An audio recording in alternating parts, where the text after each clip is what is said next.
Guys. आज research की class 3 में आपका वापस स्वागत है फिर से। तो नीड के बाद अगला जो अपना जो टॉपिक है रिसर्च के अंदर, वो फर्स्ट यूनिट के अंदर वो अपना है methods of the acquiring knowledge in the research. Means की जो आपकी जो नर्सिंग रिसर्च है या आपकी जो नर्सिंग है उसके अंदर आप जो पर्टिकुलर मीन्स की अलग अलग फिनोमिना से, अलग अलग टाइप से, अलग अलग स्टडी के थ्रू, अलग अलग चीज़ों से, अलग अलग वेरिएशन से आप नॉलेज किस टाइप से गेन करते हैं। ठीक है, आप नर्सिंग फील्ड के अंदर मीन्स किन किन चीज़ों से आप नॉलेज गेन कर सकते हैं। ठीक है, तो इस पे अलग अलग टाइप के मेथड है। जैसे आपका ट्रेडिशंस हो गए, आपके कल्चर्स हो गए, ठीक है, ऑथोरिटी हो सकती है, इसके अंदर इंट्यूशंस हो सकता है, आपके एक्सपीरियंस हो सकते हैं, रीजनिंग हो सकती है, प्रॉब्लम सॉल्विंग, ये सारे जो मेथड्स है आज इनके बारे में पढ़ेंगे। तो सबसे पहले जो एक्वायरिंग यानी कि नॉलेज को एक्वायर करने के जो मेथड है उनको अपन ने दो पार्ट में डिवाइड कर दिया है। फर्स्ट है अनस्ट्रक्चर्ड मेथड और स्ट्रक्चर्ड मेथड। फर्स्ट मेथड तो वो है जो कि तो अलग अलग टाइप के यहाँ पे दो मेथड के बारे में अपन पढ़ेंगे एक्वायरिंग नॉलेज के अंदर। फर्स्ट है अनस्ट्रक्चर्ड मेथड एंड सेकंड है स्ट्रक्चर्ड मेथड। तो जो अनस्ट्रक्चर्ड मेथड है उसके अंदर आपका जो फर्स्ट है वो है ट्रेडिशन। मीन्स की अपन कह सकते हैं कि या तो ट्रेडिशंस का मीन्स होता है या तो परंपरा, क्योंकि परंपरा से चला आ रहा है। मीन्स एक पीढ़ी से दूसरी पीढ़ी के अंदर, by generation, one generation to the another generation. Means की एक जनरेशन से दूसरी जनरेशन के अंदर जो नॉलेज एक्वायर किया जाता है उसको बोलते हैं अपन ट्रेडिशन। बहुत सी चीजें ऐसी होती है, नर्सिंग फील्ड के अंदर भी होता है, जैसे कि बहुत से हॉस्पिटल्स है जो अपने कुछ स्पेसिफिक नॉर्म्स होते हैं, तो वो अगर यूज करते हैं तो वो भले कितने भी ईयर उसमें पास हो जाते हैं लेकिन वो नॉर्म्स वहाँ पे फॉलो होते हैं। ठीक है, बहुत सी ऐसी नर्सिंग प्रैक्टिसेस भी होती है, ठीक है, जिनको मीन्स की ट्रेडिशन वाइज फॉलो किया जाता है। अगर किसी सीनियर स्टाफ ने यूज किया है तो जूनियर स्टाफ को भी सेम चीज सिखाएगा, तो वो मीन्स ट्रेडिशन। मीन्स की एक पीढ़ी चली गई है, एक सीनियर स्टाफ ने वो काम कर लिया है लेकिन वो जूनियर स्टाफ भी वो काम करेगा। मीन्स एक पीढ़ी से दूसरी पीढ़ी में ट्रेडिशंस का मीन्स होता है कि जो भी नॉलेज एक्वायर करते हैं या अपन एक्वायरिंग नॉलेज का जो भी नॉलेज एक्वायर करने का जो तरीका होता है वो एक पीढ़ी से दूसरी पीढ़ी के अंदर चलता रहता है। ठीक है, नेक्स्ट है अपनी ऑथोरिटी। ऑथोरिटी का मीन्स है कि कोई आपसे सुपीरियर, उससे आप नॉलेज कैसे गेन करेंगे। ऑथोरिटी का मीन्स होता है कि आप किसी भी फील्ड में जाते हैं, मान लो आप नर्सिंग फील्ड में, ठीक है, नर्सिंग फील्ड में ऑथोरिटी से आपको नॉलेज कैसे मिलेगा। बहुत सी चीज़ें ऐसी होती है जब आप नए क्लिनिकल फील्ड के अंदर नए जाते हैं तो बहुत सी चीज़ों का इससे रिगार्डिंग आपको नॉलेज नहीं होता, वो चाहे आपकी क्लिनिकल प्रैक्टिसेस भी हो।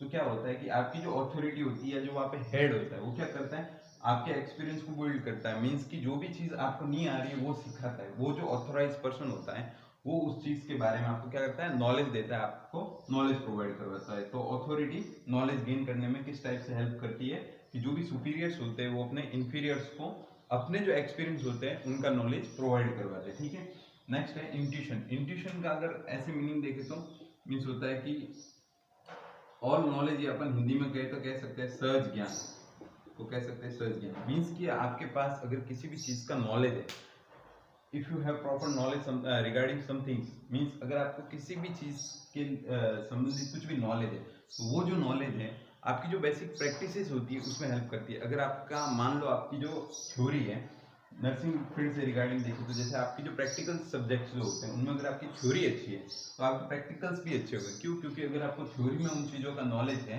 तो आपके प्रैक्टिकल्स भी अच्छे होंगे। तो सिंपल सी बात है कि जो आपका जो इंट्यूशन होता है वो भी आपके नॉलेज गेन करने में, नर्सिंग फील्ड के अंदर नॉलेज गेन करने में बहुत यूजफुल होता है। ठीक है, नेक्स्ट है आपके एक्सपीरियंसेस। एक्सपीरियंसेस का मीन्स है कि जब कोई भी नया आता है या कोई भी नया कुछ भी नया करता है तो जब एक टाइम के बाद वो एक ही चीज़ को बहुत ज़्यादा बार कर लेता है तो उसकी जो एक्सपीरियंसेस होते हैं उसको उस चीज़ की करने की जो कैपेसिटी होती है, प्रैक्टिस होती है, वो बहुत ज़्यादा बढ़ जाती है।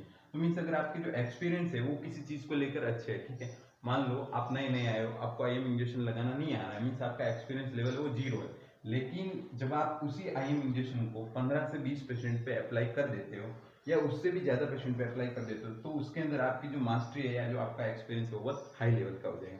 तो जो एक्सपीरियंस होता है वो भी नर्सिंग फील्ड के अंदर मीन्स की जो भी आपका नॉलेज होता है उसको गेन करने के लिए बहुत यूजफुल होता है। ठीक है, नेक्स्ट है trial and error. Trial and error का मीन्स होता है कि कोई भी आप एक काम कर रहे हो, ठीक है, उसमें कुछ भी अगर प्रॉब्लम्स आ रही है और उसी से आप वापस नया सीख रहे हो। अब नर्सिंग फील्ड के अंदर इसका यूज कहाँ होगा, बहुत सी चीज़ें होती है, थ्योरेटिकल होता है, मोस्टली प्रैक्टिकल्स के अंदर। एक एग्जांपल दूं तो जैसे अगर कोई भी एक नई नर्स असिस्ट हुई है हॉस्पिटल के अंदर, ठीक है, उसको उसके सीनियर स्टाफ ने या किसी भी स्टाफ ने ये कहा है कि जो पेशेंट्स होते हैं, पेशेंट के जो बेड होते हैं उनमें मीन्स की एक फैसिलिटी होती है head up head down bed down की, ठीक है। तो उसके यहाँ पे जो होते हैं वो हैंडल्स लगे हुए होते हैं, ठीक है। अब कोई भी एक नई नर्स असिस्ट हुई है, उसको अगर किसी भी सीनियर स्टाफ ने किसी भी डॉक्टर ने बोल दिया कि इसका जो हेड है वो एलिवेट करना है, अगर वो जाएगी नहीं नहीं तो वहाँ पे बहुत सारे हैंडल्स होते हैं, तो वो कंफ्यूज हो जाएगी कि मुझे किस हैंडल्स को यूज करना है। तो एटलीस्ट एक बार सारे हैंडल्स को ट्राई करेगी, और जब ये जो ट्रायल एंड एरर की चीज़ है, मीन्स वो अलग अलग हैंडल को यूज करेगी, अलग अलग बार ट्रायल करेगी और अलग अलग बार उसके एरर आएगा। मीन्स कभी वो अगर हेड करने की ट्राई करेगी और हेड डाउन हो जाएगा, मीन्स जब तक वो ट्रायल एंड एरर अलग अलग चीज में करेगी तब तक उस चीज को उसको नॉलेज में आएगा कि हाँ ये हैंडल किस चीज के लिए, ये हैंडल पर्टिकुलर किस चीज के लिए। मीन्स जो ट्रायल एंड एरर होता है, मीन्स अगर वहाँ पे कोई भी चीज आपके सामने बहुत सी चीजें हैं और उनमें कंफ्यूजन हो रहा है, फिर भी आप उनको सॉल्व करते जा रहे हैं, तो वहां पे आपको जो नॉलेज एक्वायर होगा वो ट्रायल एंड एरर के थ्रू होगा, ठीक है। ये आपके अनस्ट्रक्चर्ड मेथड है, ठीक है। फर्स्ट आपका ट्रेडिशन हो गया, मीन्स एक एक अपन कह सकते हैं एक जनरेशन से दूसरी जनरेशन के अंदर नॉलेज का एक्वायर होना। ऑथोरिटी मीन्स अगर आपकी कोई सुपीरियर पर्सन है जो कि मोर एक्सपीरियंस के साथ है, तो वो आपको भी उसका जो नॉलेज है वो प्रोवाइड करवाएगा, ठीक है। इंट्यूशंस का मीन्स होता है सेंस ज्ञान। अगर आपकी किसी भी चीज से रिगार्डिंग, जैसे नर्सिंग प्रैक्टिस में अगर आपकी थ्योरी अच्छी है, तो बेसिक सी बात है कि उस चीज से रिगार्डिंग आपको नॉलेज ऑलरेडी है, तो आपके प्रैक्टिकल्स और प्रैक्टिसेस में हेल्पफुल बहुत ज्यादा रहेगा। अगर आपका एक्सपीरियंस अगर आपका बहुत ज्यादा है, तो वो भी आपके जो नॉलेज एक्वायर करने में बहुत यूजफुल रहेगा। ट्रायल एंड एरर जो कि अभी मैंने बता दिया है, ठीक है। नेक्स्ट है स्ट्रक्चर्ड मेथड। स्ट्रक्चर्ड मेथड जो होते हैं, मीन्स वो एक फर्स्ट होता है रीजनिंग का मीन्स होता है आपकी मेंटल प्रोसेसिंग कैसी, किसी भी चीज को करने में आपकी जो मेंटल मीन्स आप अपनी जो मेंटल प्रोसेसिंग का यूज करके उस चीज को किस टाइप से कर रहे हैं, ठीक है। मीन्स की मान लो आपको कोई टास्क दे दिया, ठीक है, या कोई भी जनरल एक्वायर टास्क दे दिया, तो आप अपने मेंटल थॉट्स या अपने मेंटल प्रोसेस का यूज करके, अपने नॉलेज के साथ साथ अपनी मेंटल प्रोसेसिंग का यूज करके उस चीज को उसमें कैसे हेल्पफुल हो या उसको कैसे सॉल्व कर रहे हो, वो होती है आपकी रीजनिंग। ये दो टाइप की होती है बेसिकली। फर्स्ट होती है इंडक्टिव, सेकंड होती है डिडक्टिव रीजनिंग। दो टाइप की होती है, इंडक्टिव और डिडक्टिव रीजनिंग। नेक्स्ट है आपका problem solving. Problem solving method क्या होता है कि प्रॉब्लम सॉल्विंग का मीन्स होता है कि नर्सिंग फील्ड के अंदर बेसिकली बहुत सी प्रॉब्लम अराइज होती है। आपकी डेली प्रैक्टिस जो डे टू डे लाइफ होती है, डे टू डे रूटीन होती है, उसमें बहुत सारी प्रॉब्लम्स आती है, ठीक है। तो आप उनको क्या करते हो कि अपने वे से या अपने एक्सपीरियंस से, अपने सीनियर के एक्सपीरियंस से उसे किस टाइप से सॉल्व करते हो।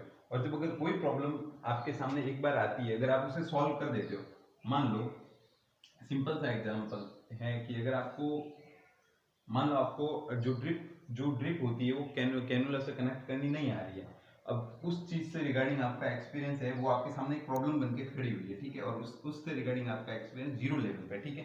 तो क्या होगा, आपके जो सीनियर्स हो गए या जो भी आपके सब ऑर्डिनेट्स हो गए, वो उस चीज के बारे में एक बार आपको नॉलेज देंगे, वो प्रॉब्लम क्या करेंगे, वो आपकी एक बार सॉल्व करवा देंगे। तो जब नेक्स्ट टाइम वही प्रॉब्लम आपके सामने आएगी, तो आप क्या करोगे, अपने जो पुराने एक्सपीरियंस हो गए उनका यूज करके क्या करोगे, उस प्रॉब्लम को सॉल्व करोगे। तो प्रॉब्लम सॉल्विंग क्या होती है कि डे टू डे लाइफ में बहुत सी प्रॉब्लम्स आती है, और जब आप एक बार उस प्रॉब्लम को सॉल्व कर दोगे, तो अगेन आप जब अपने पास्ट एक्सपीरियंस को याद करोगे कि उस चीज को हमने किस टाइप से सॉल्व किया था, और उसको अगेन सॉल्व करोगे, वो होगी प्रॉब्लम सॉल्विंग। प्रॉब्लम सॉल्विंग की जो प्रोसेस होती है उसके बारे में अपन नेक्स्ट क्लास के अंदर डिस्कस करेंगे, और इंडक्टिव और डिडक्टिव रीजनिंग के बारे में भी हम नेक्स्ट क्लास के अंदर डिस्कस करेंगे। ओके, आई होप आपको क्लास समझ आई होगी।